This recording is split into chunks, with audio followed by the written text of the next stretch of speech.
Welcome to ECN Trade Daily Video. Before we begin, it should be noted that any advice is of a general nature only and that your personal circumstances have not been taken into consideration.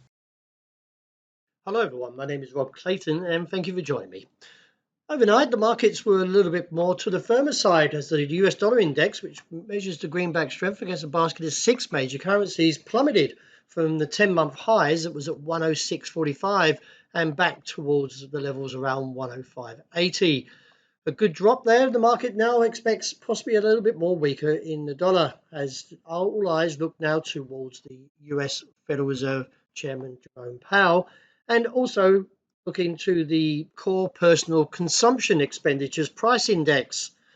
That is the preferred measure to the inflation gauge that the Fed likes to view, and therefore keeping an eye on the numbers. At present, views the previous release at 0.2%.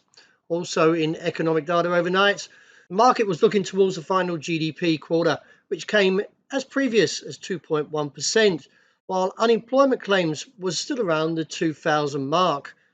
Looking at that, the market is finding that the dollar being a little bit weaker, that the Australian dollar has rebounded from that key level, which was at 63.5. From there, the market may actually extend further and look towards the top side of the range, somewhere around 64.5 to 65 cents. Reassess from there as we may find supply returning. But presently, the indicators have and are supporting a somewhat modest bullish recovery.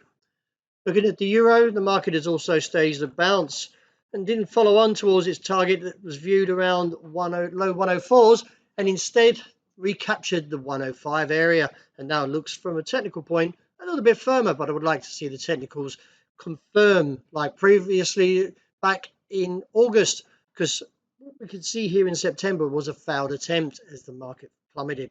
Let's see if we can clear the area that is of 106.0515, as this would put the next target towards that trend line somewhere around 107.25. The dollar yen case was weaker overnight as the dollar tumbles and now looks back towards the next level, which is at 148.60. A break there would initiate a further slide and look towards the region of 146, and with the base seen at 144.5. Still keep an eye on that top side. The cap is around 150. Good bounce in sterling as well, as the oversold indicators was really heating up. Nevertheless, from the bounce, it does feel the market may be having a little bit more of an extension to the upside, and therefore where we currently trade at 122, I am seeing if we can get a break at 122.40 and therefore would see a further rise up towards 123, and with this downtrend coming in around 124.70.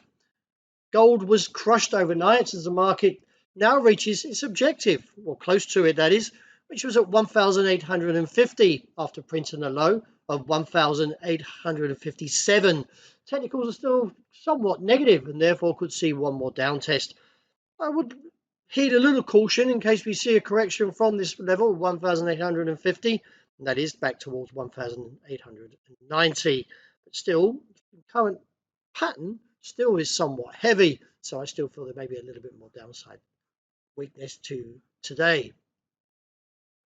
And looking at oil, the market found good resistance around this area, close around 92, after seeing an extension which didn't come through, and therefore now looks towards the downside for a potential slide, and that is seen somewhere around a break of $90.50. A move beneath there would give further indication to the downside and look towards 88.35. Well, that's a wrap. Thank you very much for joining me, and as always, look out for the intraday report, and I hope you enjoy the great start to the new weekend.